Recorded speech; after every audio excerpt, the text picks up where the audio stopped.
Olá, bem-vindo ao canal do empreendedor. Sou José Raimundo e hoje eu vou dar sequência ao livro que nós estamos escrevendo. Após a minha volta às pressas da cidade de Fortaleza e também após a minha tentativa frustrada de fuga para Belém, que fica no estado do Pará, aí eu passei a morar com meus pais. Fiquei com meus pais no meu interior, que é lá no nosso povoado, chamado Quadro, que fica no município de Zedoca. Então, a vida praticamente ficou assim, como não havia cinema lá no nosso povoado, então eu não poderia negociar as revistas em quadrinho. Mas, mesmo assim, para canalizar a minha veia empreendedora, o que eu aproveitei para fazer? Todos os dias pela manhã eu me embrenhava nas matas, gente. Me embrenhava na mata e ia à procura de uma fruta chamada cupuaçu. Eu chegava embaixo dos pés de cupuaçu, que na floresta amazônica essas árvores são enormes, elas ficam muito altas. E quando o cupuaçu está maduro, ele cai e ele exala um cheiro que você pode estar a quilômetros de distância, mas você sente o cheiro daquela fruta. Então eu me embrenhava na mata para procurar essa fruta com um saco nas costas e eu fazia esse trabalho de segunda a sexta e ficava juntando as frutas na minha casa, e quando chegava no sábado eu já estava com uma boa quantidade de cupuaçu. Eu juntava tudo e ia para a cidade vender esses cupuaçu. E com isso eu ia mantendo a minha veia empreendedora e ia surgindo dinheiro. Mesmo lá no sítio que nós estávamos, mas o cupuaçu é uma fruta muito procurada. E quando eu chegava na cidade já tinha o comprador certo ali para comprar. Os pessoal já estavam procurando quem tinha cupuaçu para vender. E eu continuei fazendo esse trabalho durante muito tempo. Então, durante a semana eu juntava cupuaçu, no sábado eu vendia, e aí então no fim de semana eu tinha dinheiro para poder sair com meus amigos e com minhas namoradas, e fui ficando aquela vida. Com meus amigos, passava a semana toda juntando cupuaçu, também não estava mais estudando, porque lá não tinha colégio de nível elevado, lá no nosso interior. Então, ao invés de eu pensar em fazer outra coisa, eu, assim, vamos dizer que de repente eu fiquei conformado com aquela vida. Eu me conformei com aquela vida de juntar cupuaçu, me embrenhar na mata e juntar os cupuaçu e vender, e todo fim de semana tinha aquele dinheirinho que dava para mim ir para as festas, mas só que aquele dinheiro também só dava para o final de semana mesmo, e ficou aquele ciclo ali, aquela coisa limitada, mas eu conformado. E o tempo foi passando e eu comecei a tomar cachaça com refrigerante com meus amigos e ficava ali naquela vida no interior. E eu acho, gente, que se eu tivesse ainda hoje lá, de repente poderia até ter me transformado num alcoólatra, porque juntava-se eu e meus amigos com aquele dinheiro que eu apurava e a gente começava a tomar refrigerante com cachaça, cachaça com refrigerante. E aí eu estava conformado naquela vida. O tempo foi passando, mas vejam só, a minha mãe, que é uma senhora evangélica, e quem é evangélico costuma fazer suas orações na madrugada, e uma noite, no mês de junho de 1986, a minha mãe, que ela me contou depois essa história, ela estava fazendo uma oração na madrugada, tipo lá pelas 3 da manhã, quando ela viu assim como se fosse, ela teve como se fosse uma revelação. Na revelação aparecia uma pessoa e a pessoa falava para ela o seguinte, que ela me contou essa história depois. A pessoa falava: ao amanhecer, pega teu filho daqui desse interior e leva para a casa da tua tia. Vejam vocês que eu tinha uma tia que morava numa cidade chamada Bacabal, que fica também no estado do Maranhão, mas um pouco mais distante da gente. E na revelação, naquela visão que a minha mãe teve, uma pessoa mandava que ela, logo pela manhã, me levasse de imediato para a casa da irmã dela, que no caso era minha tia, para eu ficar lá. Então, quando a minha mãe terminou a oração ali, já estava clareando o dia. Ela imediatamente foi no meu quarto e, meu filho, vamos arrumar suas roupas que eu vou levar você para Bacabal agora. Eu fiquei muito surpreso mas por que, mãe? Não, não pergunte. Eu vou levar você para Bacabal agora, vamos se arrumar porque eu vou levar você agora para Bacabal e você vai ficar lá, na casa da minha irmã. E assim foi feito, gente. E uma viagem meio assim de surpresa, eu nem sequer me despedi dos meus amigos, daqueles amigos que a gente tomava cachaça com refrigerantes lá no interior, todo final de semana.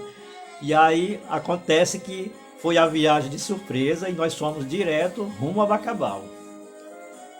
Chegando em Bacabal, eu me instalei na casa da minha tia e comecei a procurar emprego.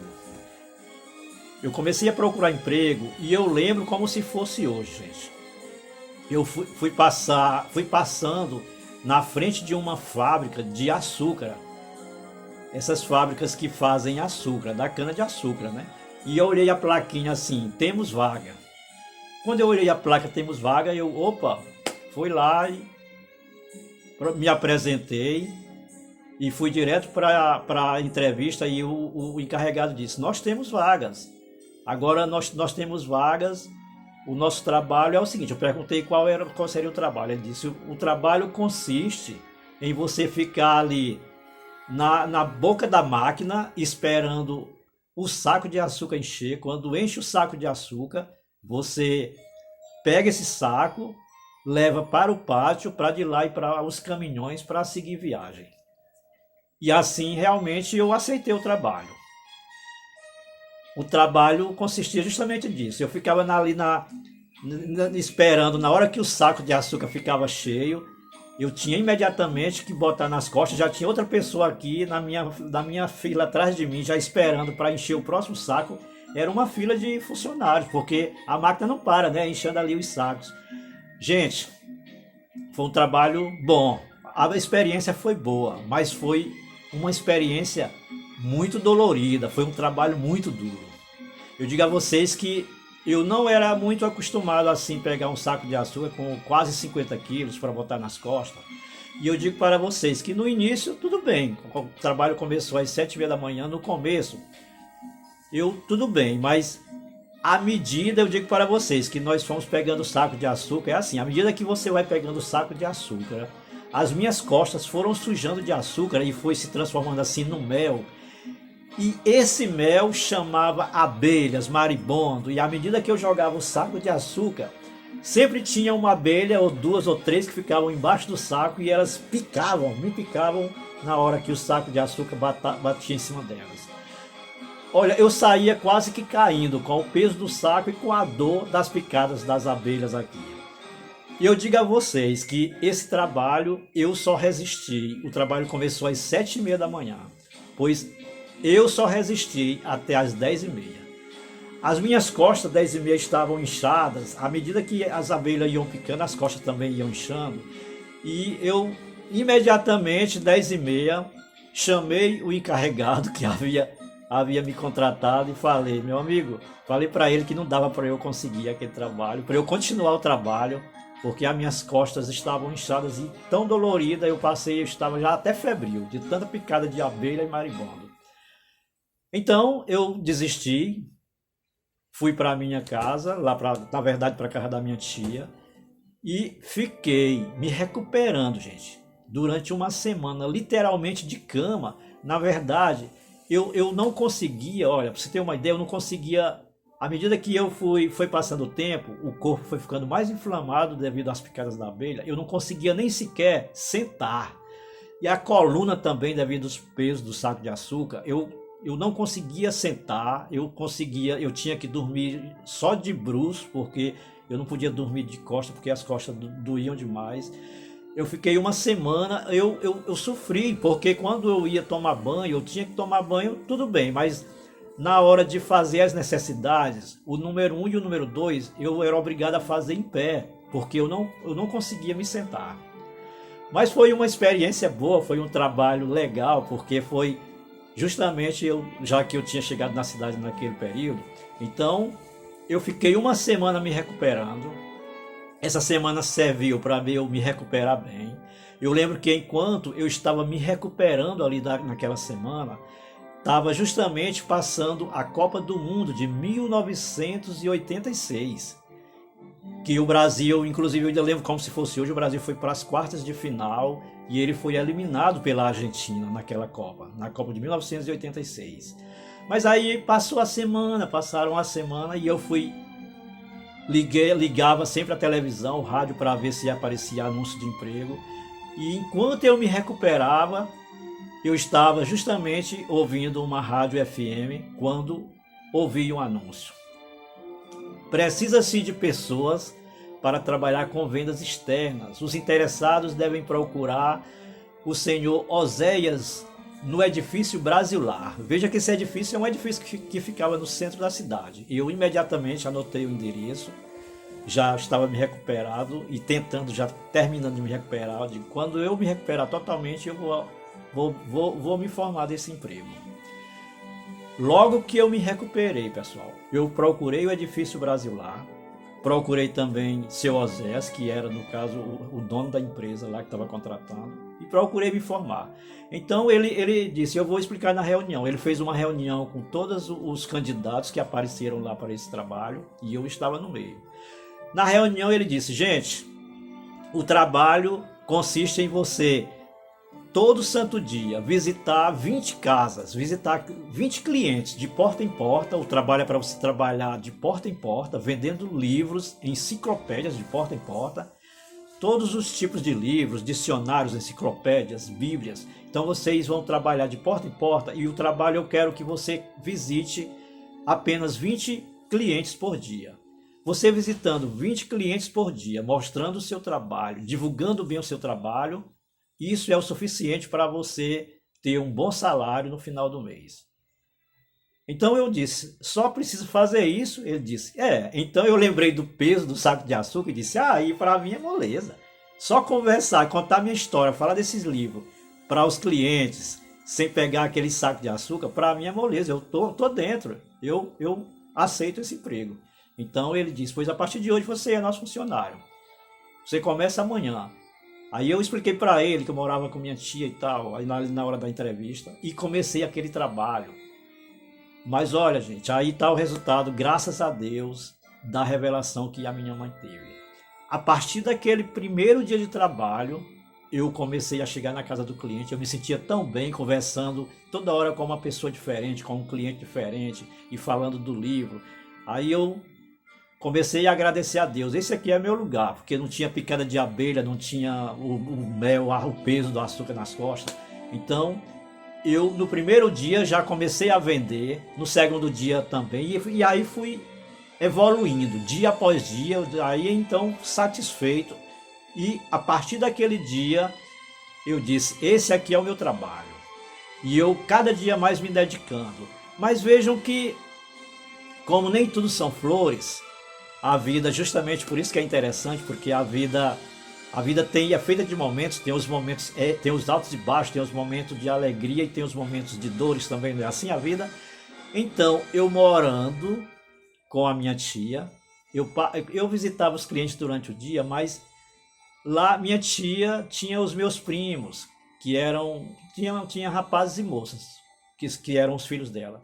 E vejam vocês que no meio desses primos, todos eles gostavam de mim, exceto um e uma das primas. No caso eram dois, que era uma prima e um primo, que eu percebia que eles tinham inveja da amizade que a minha tia tinha por mim. Eles tinham inveja e eles ficavam falando coisas desagradáveis para mim, tipo assim, você sabe como é morar com parentes. Então, os dias foram passando e acho que a convivência foi desgastando e a minha tia me adorava, gostava demais de mim, mas já esses meus dois primos, eles não gostavam.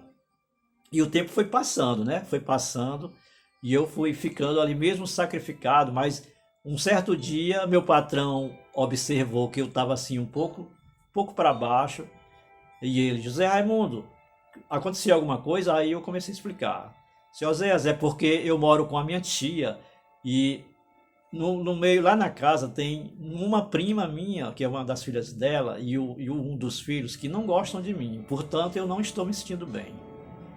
Gente, mas olha aí. Por isso que teve a revelação da minha mãe. Na empresa, tinham vários e vários funcionários mais antigos do que eu. Você está entendendo? Pessoas que já eram também campeões de venda. Eu era quase que considerado um novato, ali com 3 meses, 4 meses de trabalho. Mas quando o meu patrão ouviu essa história, ele parece que foi tocado por um sentimento de bondade. Ele disse: José Raimundo, a partir de hoje, eu vou usar você como um descobridor de campo. Você vai abrir novas praças de campo para a minha empresa. Então, a partir de hoje, eu quero lhe dizer, se você aceitar, eu quero que você saia da casa da sua tia imediatamente. E a empresa vai bancar todas as diárias desse hotel que tem aqui no centro da cidade. Ele disse o nome do hotel. Olha que maravilha. A partir daquele dia, eu fui morar no hotel bancado pela empresa, saí da casa da minha tia. E a minha função também, a partir daquele dia, mudou. Por exemplo, nós estávamos em Bacabal, meu patrão dizia: olha, eu quero que você vá abrir uma nova praça na cidade de Pedreiras, Maranhão. Então eu ia para Pedreiras, passava uma semana para abrir uma nova praça e via se era um campo bom de venda. Quando eu dava o ok, meu patrão mandava uma nova equipe para Pedreira. Então quando eu chegava de Pedreira, eu já me hospedava novamente no hotel, que já era por conta da empresa. E aí ele já dizia: agora você vai, por exemplo, para a cidade de Bragança, no Pará, abrir um novo campo. Eu já ia para a cidade de Bragança, no Pará, e abria um novo campo de venda. E para lá ele já mandava outra equipe. Gente, eu quero dizer para vocês que foi uma maravilha. Foi uma bênção de Deus, na verdade uma bênção. Como naquele período não tinha telefone, 1986, eu digo para vocês que não tinha telefone como eu falar com minha mãe lá na roça. Então eu escrevia cartas para ela contando essas maravilhas, e ela orava agradecendo a Deus, e agradecia a Deus todos os dias por aquela revelação. E a partir daquele momento eu comecei realmente a ter um novo sentido da vida, a ter uma perspectiva de ter a minha própria empresa, porque aí ali além de eu estar vendendo, ganhando meu dinheiro e abrindo novos campos de trabalho para a empresa do meu patrão, eu estava também tipo que treinando para ter a minha própria empresa. Eu escrevia para minha mãe contando as maravilhas. E a outra boa notícia é que todos os meses, quando eu recebia o meu pagamento, eu imediatamente dividia o dinheiro em 3 partes. Uma parte eu mandava para minha mãe. Sempre, todos os meses, mandava dinheiro para ajudar minha mãe, ela ficava super satisfeita. A outra parte eu separava para depositar, eu abria uma caderneta de poupança, já pensando na minha empresa, e todos os meses eu botava uma das partes do meu dinheiro na poupança, na caderneta de poupança, e a outra parte ficava para eu gastar com as minhas namoradas e nas festinhas. E quero dizer para vocês que Deus mostrou na revelação para minha mãe que eu precisava sair lá do meu interior, lá do nosso povoado, para poder ter essa oportunidade. Nos próximos vídeos eu irei contar a sequência dessas histórias, ok? Um abraço.